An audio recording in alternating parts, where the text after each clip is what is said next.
The party is no longer conservative. It has shifted its allegiance from the principles that gave it purpose to a man whose only purpose is himself. Adam Kinzinger, the congressman, just went full WWE SmackDown mode on Donald Trump live on TV. No teleprompter, no filter, just straight-up verbal body slams. Was it a political roast or a full-blown therapy session? Either way, Kinzinger unloaded years of frustration in one epic rant, leaving Trump scrambling for a comeback. Kinzinger didn't hold back. He called out Trump's lies, ego, and endless failures with such precision that it seemed like he'd been rehearsing this in front of a mirror for years.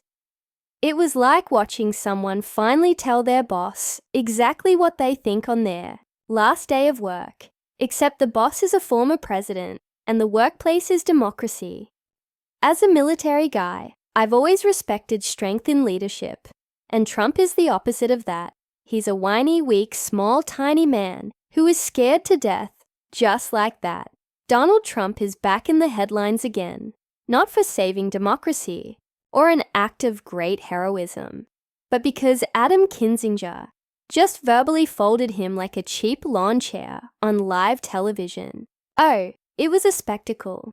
Kinzinger, the former Republican congressman turned professional Trump antagonist, decided he had time today. When we say he went off, we mean full send. No holding back, no playing nice. Just a full-scale rhetorical demolition of the man who somehow made the phrase co-FA part of American history. It was like watching someone take a flamethrower to a house of cards, except the cards were Trump's ego, and the flamethrower was Kinzinger's unrelenting truth-telling. Kinzinger's rant was so epic, it felt less like a political speech and more like a therapy session for the entire country. He pointed out how Trump's obsession with himself has left the nation more divided than a group chat deciding where to eat. And the best part, he did it all with the kind of calm, measured tone that makes you think he's been waiting for this moment his entire career. Donald Trump is a weak man pretending to be strong. He's a small man pretending to be big. He's a faithless man pretending to be righteous. He's a perpetrator who can't stop playing the victim. It began when Trump, in typical fashion, used his preferred platform to go on yet another tirade full of personal attacks, half-baked conspiracies, and his signature blend of bravado and victimization. This time, however, Kinzinger wasn't going to stand by and let it go. Kinzinger delivered a verbal assault so devastating that even Trump's most loyal supporters had to sit up and notice. He did it with the accuracy of an experienced prosecutor and the vigor of someone who has been suppressing their emotions for far too long. Kinzinger criticized Trump's incessant complaints, his lust for power, and his total incapacity to accept accountability for anything. But he went further, revealing Trump's shortcomings as a leader, his readiness to blame his own supporters, and his remarkable propensity to make everything about himself. Regardless of the circumstances, the former congressman even made fun of Trump's tough guy persona, reminding everyone that the self-described fearless leader was nowhere to be seen during the January 6th uprising.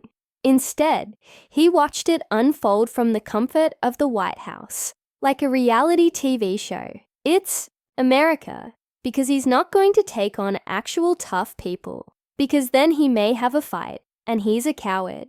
He really is scared to death, like a 6-year-old boy still trying to earn his father's approval. That's Donald Trump, but he can try to pick a fight with our friends, because he knows it's not going to start a war. And it makes him look tough. He looks super tough in his mind next to Canada.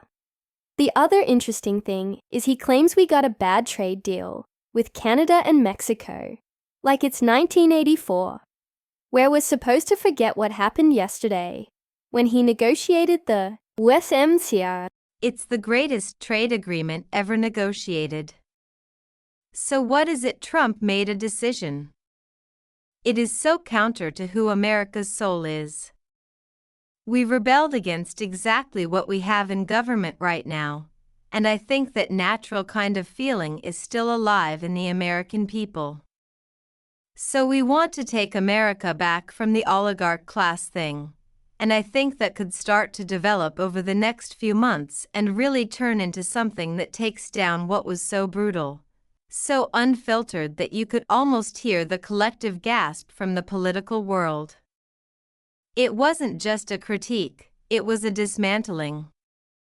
The kind of political evisceration that makes headlines, sparks furious debates, and most importantly, gets under Trump's notoriously thin skin. Let's be real, Trump's ability to take criticism is about as strong as a soggy paper towel. 1 second, he's boasting about how he's the strongest, the smartest, the best thing to happen to America since the invention of fried food, and the next he's rage tweeting in all caps because someone on TV dared to tell the truth about him. This time, it was Kinzinger throwing the haymakers. Now, to be fair, Kinzinger is no stranger to roasting Trump at this point. It's basically his full-time job. But this takedown, this was art. The kind of beautifully executed verbal smackdown that makes you pause, put your phone down, and slow clap in admiration. Kinzinger didn't just call Trump out, he turned him into a piñata and whacked him with a bat labeled accountability. He pointed out how Trump's obsession with himself has left the nation more divided than a group chat deciding where to eat. And the best part? He did it all with the kind of calm, measured tone that makes you think he's been waiting for this moment his entire career. Meanwhile, Trump's probably somewhere rage tweeting in all caps, furiously typing out insults that sound like they were written by a sleep-deprived toddler. But Kinzinger, he's sitting back, sipping tea, and letting the truth do the heavy lifting. He was the worst president the United States of America ever had. He was a liar, he was a charlatan, and he was a man with a more fragile ego than anybody I've ever met, which the irony of it is, he walks around like the tough guy but he's the one that gets more offended, wounded, and sad than anybody I know. I'm also going to tell him that it was the moment that I hope America hit the bottom of its slide toward authoritarianism, the moment we woke up. I hope he's proud of what I've done. I'm confident he will be because, short of this thing really going off the rails, this thing being our country and this experiment, I think we're going to look back and say, wow, that was a moment we might have flown too close to the sun, and we can never do that again. That's my hope and prayer, because if not, we're in real trouble. Let's just say Kinzinger took aim at Trump's greatest hits, his never-ending victim complex, his absolute devotion to playing golf while pretending to care about the country, and his uncanny ability to turn every single situation into a witch hunt against himself. Ah yes, the witch hunt defense, Trump's go-to excuse for everything. Caught mishandling classified documents? Witch hunt. Accused of inciting an insurrection? Witch hunt. Gets his order wrong at McDonald's? Definitely a witch hunt. It's like his brain is programmed with a single response to any kind of accountability, witch hunt. Kinzinger also brought up Trump's unique leadership style, which is basically just shouting adjectives about himself while dodging responsibility for literally everything. Strong, powerful, genius, but also somehow always the victim. The man could trip over his own feet and find a way to blame wind turbines, immigrants, and the FBI all in the same sentence. It's like watching someone try to explain why they crashed their car by blaming the road, the weather, and the radio for playing the wrong song. Meanwhile, Kinzinger is over here calmly pointing out that maybe, just maybe, the problem is the guy behind the wheel. Only, he went to the people that would reflect back to him again. A narcissistic personality seeks this out, people that reflect back his own things, that tell him how good he is. And that, of course, was the far right. They were happy to do that initially. They manipulated Donald Trump, and then now Donald Trump owns them. So I think that's all it is. I think it's all about himself. He can't be seen as a loser, and he has no empathy for anything but himself. I think that's really the best explanation of why he's doing it. The so-called business genius. The one thing Trump's most die-hard fans will defend until their last breath, as if their very existence depends on it.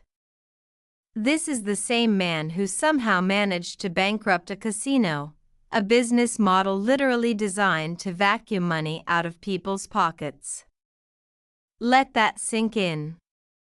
The House always wins, unless you're Donald Trump, in which case even the House files for Chapter 11. And yet despite this, he's still hailed as some kind of financial mastermind. It's like calling someone a brilliant chef after they've burned water or praising a pilot for landing a plane in a tree. Former Republican Congressman Adam Kinzinger didn't hold back. Back when exposing the sheer absurdity of Trump's carefully curated image, according to Kinzinger, Trump's entire brand is built on the illusion of strength, a tough guy act that crumbles the moment he faces the mildest bit of criticism. He wants to be seen as a fearless leader, yet he spends his days whining on social media about how life is just so unfair to him. The man has all the resilience of a soggy paper towel, yet somehow his followers see him as a warrior. It's an Olympic-level mental gymnastics routine at this point. If there were a gold medal for cognitive dissonance, the MAGA crowd would be undefeated. Regarding Trump's personal attacks against you and promises of retribution, not to mention many death threats you've received since speaking out, you say that you have zero fear of Donald Trump. Why? Well, I've been to war, okay? Donald Trump, and I'm not trying to be partisan here, he is a small, weak man who is scared to death of people. He's scared to death of strong people. And so, for me, I refuse to be intimidated. I didn't break the law. All I did was get answers to the American people.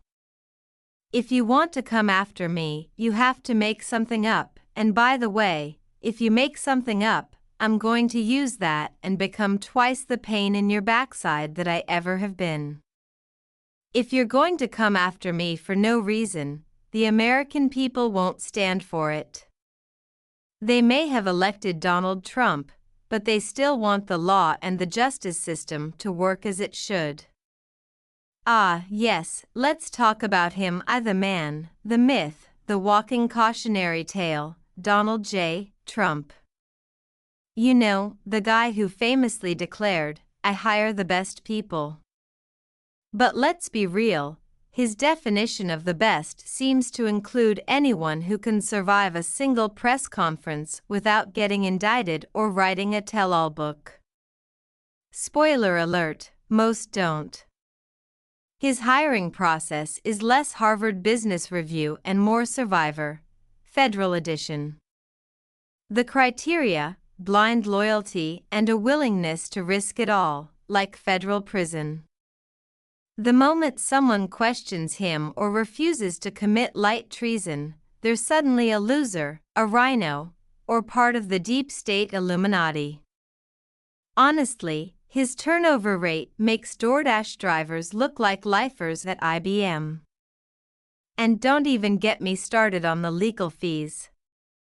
Trump demands loyalty like he's Don Corleone, but when it comes to paying his people's legal bills, he's more like a guy who Venmo requests you for half a coffee.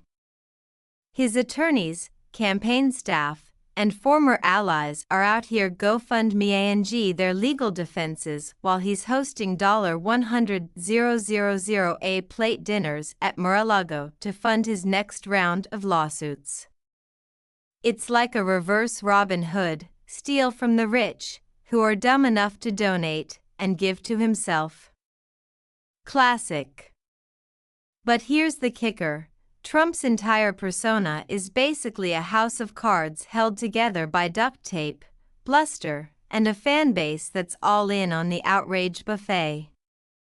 He's like a WWE villain who's convinced half the country he's the hero, but reality, my friends, is the ultimate heel. And no matter how many times he tries to body slam the truth, it always gets back up. Even the best con artists run out of marks eventually. Just ask Bernie Madoff or the guy who sold the Brooklyn Bridge twice. Now, let's talk about Trump's legal troubles because that's a circus with more rings than a Beyoncé concert. The man has more court dates than a Netflix series has seasons. Every other week, it's a fresh indictment, a new scandal, or yet another desperate Hail Mary pass to dodge accountability. At this point, if he so much as jaywalks, there's probably a prosecutor drafting a 47-count indictment for reckless pedestrian conduct. And let's not forget his legal team, which changes more often than TikTok trends. One day, it's Rudy Giuliani sweating hair dye at a press conference in a parking lot. The next, it's some random attorney who probably Googled how to defend a former president the night before. In the end, Trump's life is like a reality show that jumped the shark but somehow got renewed for 12 more seasons. And while his fanbase eats it up like it's the finale of The Bachelor, the rest of us are just here with popcorn, waiting for the inevitable plot twist, because let's face it, even the most outrageous storylines have to end sometime, right?